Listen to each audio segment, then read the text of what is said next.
شرح صحیح مسلم میں حدیث پاک موجود ہے۔ کریم آقا علیہ السلام نے ہمیں پہلی امتوں کے بارے میں بتایا کہ بنی اسرائیل میں ایک ظالم بادشاہ تھا جو اپنے آپ کو خدا کہلواتا تھا اور اپنی سلطنت کو چلانے کے لیے ایک جادوگر کے جادو کے ذریعے یہ اپنی سلطنت کے تمام معاملات سر انجام دیتا اور اس کے جو اہم امور تھے وہ اپنے جادو کے ذریعے چلاتا اور لوگ اسے خدا کہتے۔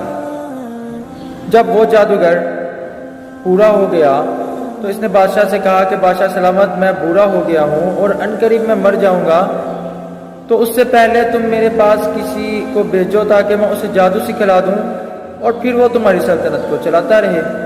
چنانچہ اس نے ایک لڑکے کو اس کے پاس جادو سیکھنے کے لیے بھیجا تاکہ وہ جادو سیکھے اور پھر اس کی سلطنت ویسے ہی چلتی رہے۔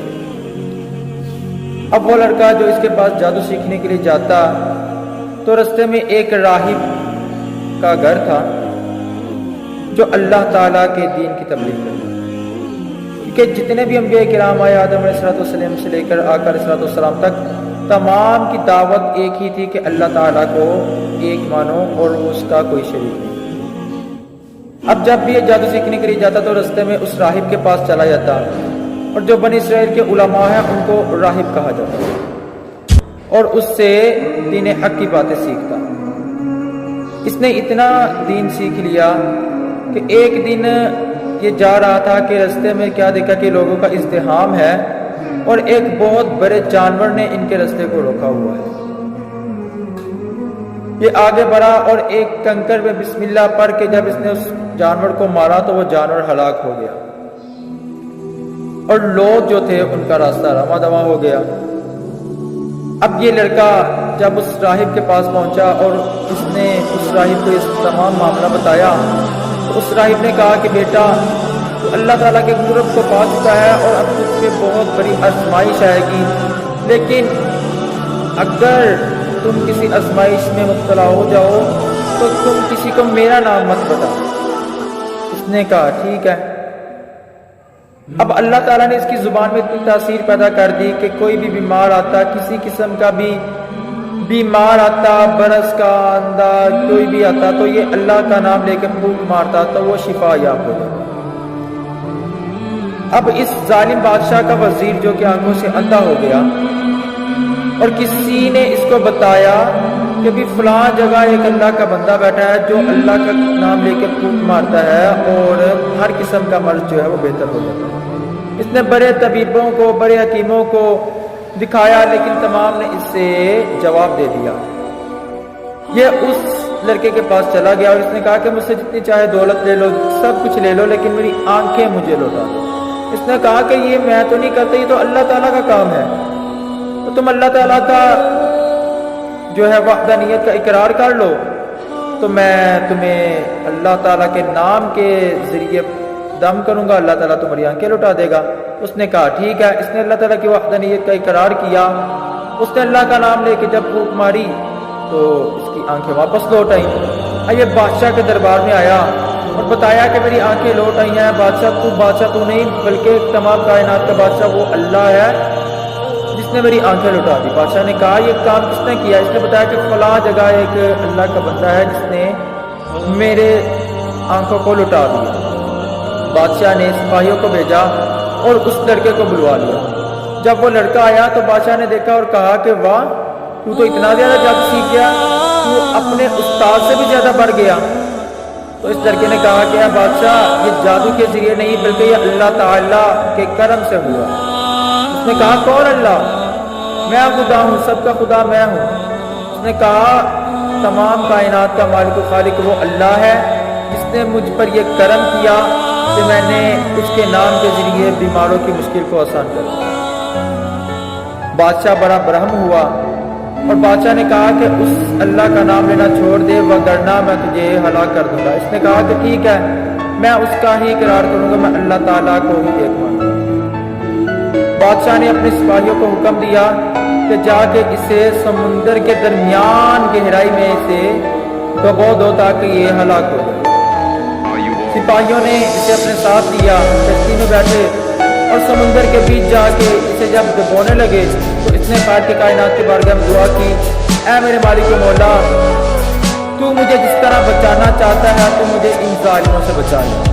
اللہ تعالیٰ کا عذاب آیا اور وہ تمام سپاہی جو تھے وہ ہلاک ہو گئے، اور یہ اللہ کے کرم سے صحیح سلامت اس بادشاہ کے دربار میں آ گیا اور اس کے سامنے آ کے کھڑا ہو گیا۔ بادشاہ نے کہا کہ تو کیسے آیا؟ اس نے کہا مجھے اس خالق نے بچایا جو تمام کائنات کا مالک ہے۔ بادشاہ نے کہا اچھا یہ بات ہے۔ اس نے پھر اپنے سپاہیوں کو بلوایا اور کہا کہ پہاڑ کی چوٹی سے جا کے اس کو نیچے گرا دو۔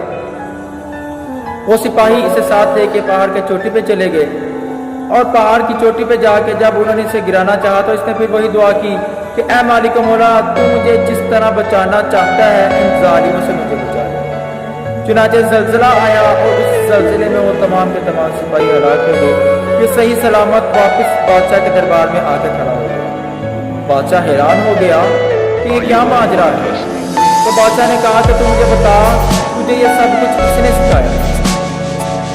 اب کیونکہ راہب نے اسے کہا تھا کہ تو نے میرا نام نہیں بتانا، بادشاہ کے بڑے اصرار پہ اس نے اس کا نام نہ بتایا۔ لیکن جب بادشاہ نے بہت زیادہ اس پہ پریشر ڈالا تو اس نے اس راہب کا نام بتایا۔ اب بادشاہ نے اپنے سپاہیوں کو بھیج کے اس راہب کو بھی گرفتار کر لیا اور کہا کہ اس خالق کا نام لینا چھوڑ دو اور مجھے ہی خدا مانو، میں ہی کائنات کا خدا ہوں۔ جب اس راہب نے بھی انکار کیا، بادشاہ نے آرا منگوایا اور اس آرے کے ذریعے اس راہب کو بھی درمیان سے چیر دیا اور اپنے ایک خادم کو بلایا اور اسے بھی درمیان سے چیر دیا اور اس لڑکے سے کہا کہ دیکھو اگر تم نے مجھے خدا نہ مانا تو تمہارا بھی یہی انجام۔ اب دیکھیں خالق کے کائنات کی اس کے دل میں محبت کس قدر زیادہ تھی کہ آنکھوں کے سامنے انسانوں کو چیرا جا رہا ہے، خون چل رہا ہے، لیکن اللہ تعالیٰ کا اس پہ کس قدر فضل تھا کہ اس کا دل مضبوط رہا اور اس نے کہا کہ میں اسی اللہ کو دیکھتا ہوں۔ بادشاہ جب اپنے تمام حربے استعمال کر چکا تو اب اس لڑکے نے کہا کہ اے بادشاہ، اگر تم مجھے ہلاک کرنا چاہتا ہے تو میں تجھے ایک طریقہ بتاتا ہوں تو اس پہ عمل کر، تو مجھے ہلاک کر دے۔ بادشاہ نے کہا بول کیا بات ہے؟ اس نے کہا کہ سب سے پہلے شہر میں ایک تختہ لگوا اور تمام جو علاقے کے تمام تیری سلطنت کے لوگ ہیں ان کو اکٹھا کر، اس کے بعد میرے تیروں میں سے ایک تیر نکال اور مجھے اس تختے پہ لٹکا دے اور اس تیر کو میرے کمان کے ذریعے بسم اللہ پڑھ کے وہ تیر مجھے مار تو میں ہلاک ہو جاؤں۔ بادشاہ نے کہا ٹھیک ہے۔ اس نے ایسا ہی کیا، اپنے تمام رعایا کو اکٹھا کیا اور ایسا ہی ایک تختہ دار لگایا جس پہ اس لڑکے کو کھڑا کیا، اور پھر اس نے ایک تیر اس کے تیروں میں سے نکال کے بسم اللہ پڑھ کے جب اسے وہ تیر مارا تو اللہ کا نام لے کے جب وہ تیر مارا تو یہ لڑکا ہلاک ہو گیا۔ اب تمام لوگوں نے جب دیکھا کہ یہ جو خدائی کا دعویٰ کرتا ہے خدا یہ نہیں بلکہ خدا وہ ہے کہ جس کا نام لے کر اس لڑکے کو تیر لگا اور وہ لڑکا ہلاک ہو گیا، وہ تمام کروڑوں کا ہزاروں کا جو مجمع تھا وہ اسی وقت اللہ تعالیٰ کی وحدانیت کا اقرار کرنے لگا۔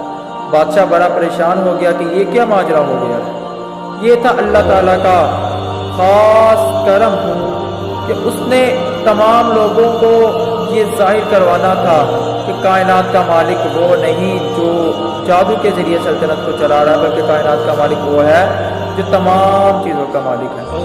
اب تمام لوگ اللہ تعالیٰ کی وحدانیت کا اقرار کرنے لگے۔ اس ظالم بادشاہ کو پھر بھی سمجھ نہ آئی، اپنے عیش و آرام میں اور اپنے تکبر میں اس قدر گم تھا کہ اس نے تمام سپاہیوں کو حکم دیا کہ شہروں میں خندقیں کھدواؤ اور ان میں آگ لگوا دو، اور جو شخص میری خدائی کا دعویٰ نہ کرے اسے آگ میں پھینک کر جلا دو اور مار دو۔ چنانچہ اس نے کئی لاکھوں لوگوں کو ایسے ہی جلا دیا۔ اب ایک عورت جس کے ہاتھ میں کم سن چھوٹا بچہ تھا، شیرخوار بچہ تھا، جب اس سے بھی گرانے لگا تو ماں خوف زدہ ہوئی، تو اس بچے نے کہا کہ ماں خوف کیوں کرتی ہے؟ اس آگ سے ڈرنا، بلکہ یہ تو ہمارے لیے جنت کا سامان ہے، کیونکہ جو اللہ کی راہ پہ چلتے ہیں پھر یہ آگ جس طرح ابراہیم علیہ السلام کے گلزار بن جاتی ہے تو اللہ تعالیٰ چاہے تو ان کے لیے بھی اس آگ کو گلزار بنا دیتا ہے۔ تو اس طریقہ سے وہ تمام سلطنت کے جو لوگ تھے اللہ تعالیٰ کی وحدانیت کا اقرار کرتے ہوئے اس دنیا سے چلے گئے اور ان کا خاتمہ ایمان پر ہوا۔ تو میرے دوستو، آج اگر ہم لوگوں کی کسی ظالم حکمرانوں کی وجہ سے اگر دین متی پہ عمل کرنا چھوڑ دیں گے تو یاد رکھنا کہ قیامت کے روز اس کی بڑی پرسش ہوگی اور آخرت میں بہت بڑا عذاب ہوگا۔ ہمیں چاہیے کہ اللہ تعالیٰ کی وحدانیت کا اقرار بھی کریں، اس کے احکامات پہ بھی چلیں، اور کوئی بھی ظالم سے ظالم لوگ یا ظالم بادشاہ اگر اس خالق کائنات کے احکامات پہ چلنے سے ہمیں روکے تو ہم دلیری سے اس کا مقابلہ کریں، کیونکہ یہ دنیا مختصر ہے۔ اگر ادھر ہم نے اللہ تعالیٰ کے احکامات پہ عمل کیا تو آخرت میں دائمی راحتیں ہیں، جنت ہماری منتظر ہوگی۔ اللہ تعالیٰ ہمارا حامی و ناصر ہو، وما توفیقی الا باللہ۔